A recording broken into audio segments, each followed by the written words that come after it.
Testimony. We'll now turn to questions, 5-minute rounds, and I ask my colleagues if you can stick to 5-minute rounds only because we are expecting a vote at 11 o'clock and also a briefing in the Capitol on the Chinese balloon situation that I know many members are going to want to attend. So hopefully we can get in through as many questions as possible. And depending on the interest of the committee, we will adjourn for a time period and come back to allow members, if we haven't finished up with their questions. But I also want to say this committee is going to make FAA reauthorization a very big priority. So today, I guess, is a kind of a kickoff, if you will, not intended thus, but many of the witnesses have brought up several issues that will, I think, attract more attention from us in our discussion period about this. And we are having a NOTAM hearing with the FAA, I think, next week. So we will continue the operational issues into the future, for sure. But I wanted to start with that because I think the issue of operational control is very important. Mr. Watterson, you now plan to upgrade your system. And one of the things about Southwest, again, is that point-to-point service that had more of a problem dealing with the weather event as opposed to a hub model. When are you going to complete that upgrade? Thank you, Senator. The upgrade to the crew system I talked about? The flight dispatch system. Please correct me if I'm not getting your question correct, but we are spending $1.3 billion in technology this year, which is about 25% more than 2019, and that was, again, 9% more than 2018. So we're moving our spending up faster than our revenue and our size, and we're upgrading a number of systems with that. With regards to this event, our crew scheduling software had a particular fault. It didn't stop working, but we lost, it fell down, so to speak, and overwhelmed. There's a specific... I don't think, on my constituents' point, I don't think they care about whether it didn't go to full capacity, had a glitch. They want to know if you're going to fix that system and when. Yes, Senator. Tomorrow, the reflex will go in, and it'll be live in our production system. It's already had 2 rounds in our test system. So that the same event, if it happened in a week, we would have a different outcome. That technology would not stop functioning. As I mentioned in my testimony, we believe our winter operations resiliency was the root cause, and that'll take longer to address. And so we will focus on that for the bulk of our time. Okay. You're here today, and I very much appreciate it. Yes, ma'am. Your CEO didn't want to show up. Now, we could have figured out a way to get him here, but you're the operations guy. And I thought, you know what? I really want to talk to him. So I really want to understand, because I have a lot of pilots here, and they're telling me that they've been telling you about this for a long, long time. And so what I want to know, because a lot of people suffered a lot because of this, juxtaposed to other airlines and where they were, and you just paid out a huge dividend. So people want to know, are these guys going to invest in the technology that will make this system operational so this will never happen again? Thank you, Senator. We need to invest in technology, but also in our operational systems outside of technology, because the winter operations were too much for us. You're correct that other airlines were able to handle the winter weather, and we were not.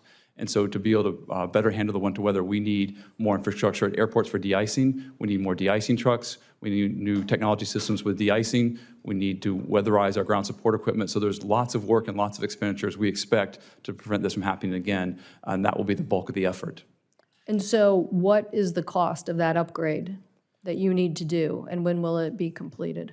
We're undergoing the assessment right now. We are doing a top-to-bottom view of our winter operations, and they'll undoubtedly be in the millions and millions of dollars, but it won't be until probably in March we'll have finished the assessment of exactly how much and where. We already know in Denver and Midway we need substantial upgrades, and we're already pursuing that with the airports. Do you understand the public's frustration with this? Do you understand that they want to know, and we're going to get into a lot of technology issues, trust me.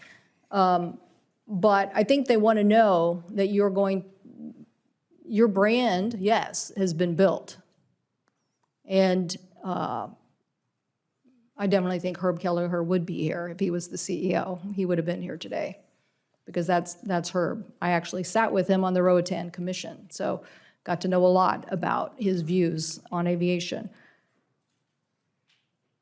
I think Mr. Murray, Captain Murray, is going to say that you lost operational control. and that is the FAA's oversight to make sure that you have operational control. So if you don't make the technology investment to keep up that operational control, then yes, we should say something about that. Now, Captain Murray, did Southwest Airlines lose operational control in the aftermath of the weather event? My answer is yes. I think the written testimony provides a lot of data and tells the story of how it did. Mr. Watterson's own written testimony, fourth paragraph under why did this happen, he actually says, we could not execute the plan we had established for operating during the storm. And I believe that answers your question as well. What do you think it takes to get this system changed and upgraded so that if we have another massive weather event, that the point-to-point system that is unique to Southwest doesn't have the same kind of delays and outages? Well, I think it's going to take a much more holistic approach to operating our network. We love our network. We think it's the magic behind Southwest. That's not our issue. Our issue is when there is a disruption, then it takes Southwest much longer to recover. And it's more for us, it's a process and how they program that IT and how they connect pilots to airplanes and flight attendants, which is what causes the ongoing execution problems. So that is something that can be done relatively quickly. They have to change, any pilot who is here, and these pilots have come here on their day off, can attest to the chaos that they go through when going to work. They don't know where they're going to go. They don't know where they're going to overnight. They don't know how long they're going to be on duty, and they don't know how long their overnight's going to be. So it's holistic. Thanks. My time has expired, but I will point out Ms. Pinkerton's point about the overstaffing and scheduling. We're going to see, when we look at this whole system and we have all the airlines, we're going to find out that the people who overstaffed had enough people to survive this the best.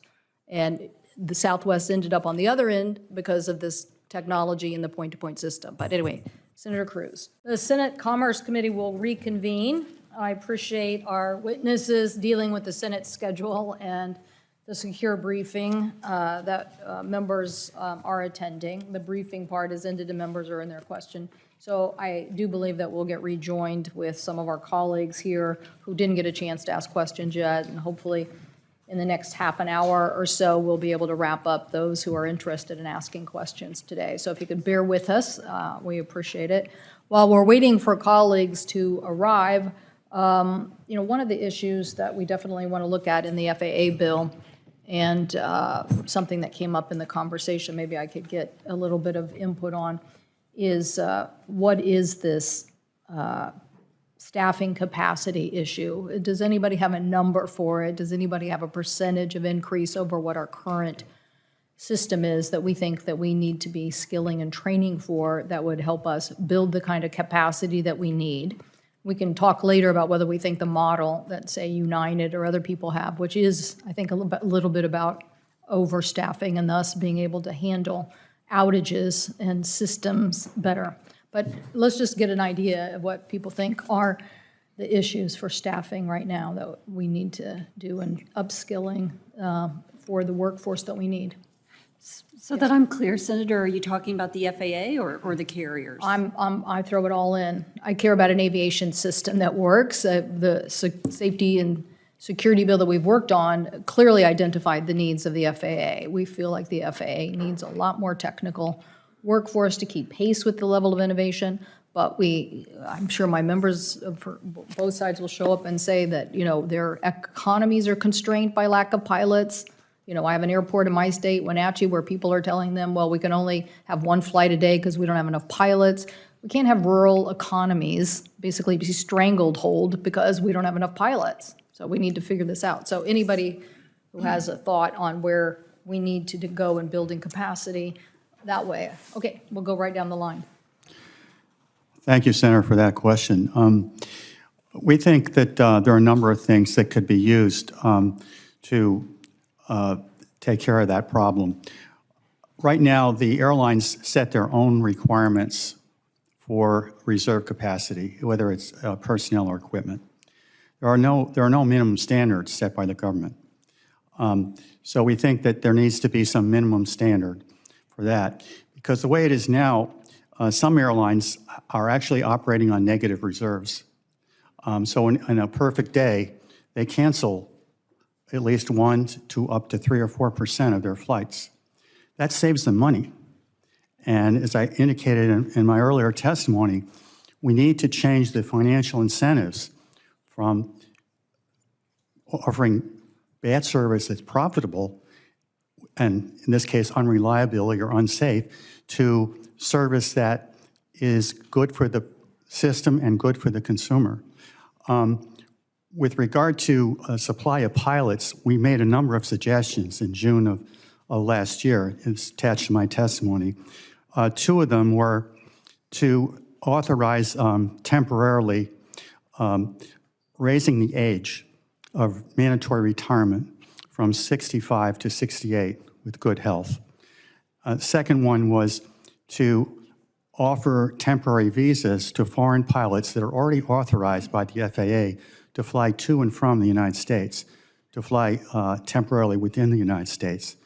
And the third proposal is to set a minimum wage for commercial airline pilots, because we've increased the hours up to 1,500 as a minimum. But in many cases, the starting pilots especially are at a very, very low wage, and that restricts supply, as do those other things. Thank you. I see my colleagues have a right. I don't know whether Senator Blackburn is ready to go. She's ready to go. Senator Blackburn. I will pick up right where you are.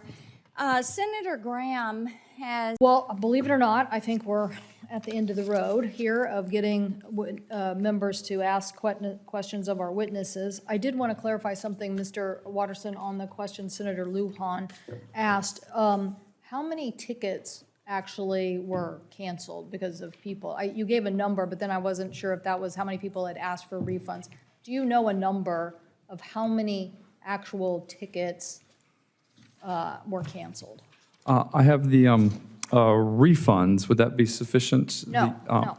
I'm asking, if you don't have it today, if you'd get that for us. What we're really trying to understand here, you can imagine if you're in any kind of oversight of this, you really want to know how many people really had their tickets canceled. And then you want to know how many people you really did refund. So until you know that, you don't really know the answer. You know how many people submitted something, but what we really want to know is how many tickets actually were canceled that didn't fly. So if we could get that information from you, that would be helpful. Certainly. Thank you. Okay, so I think all of our witnesses for today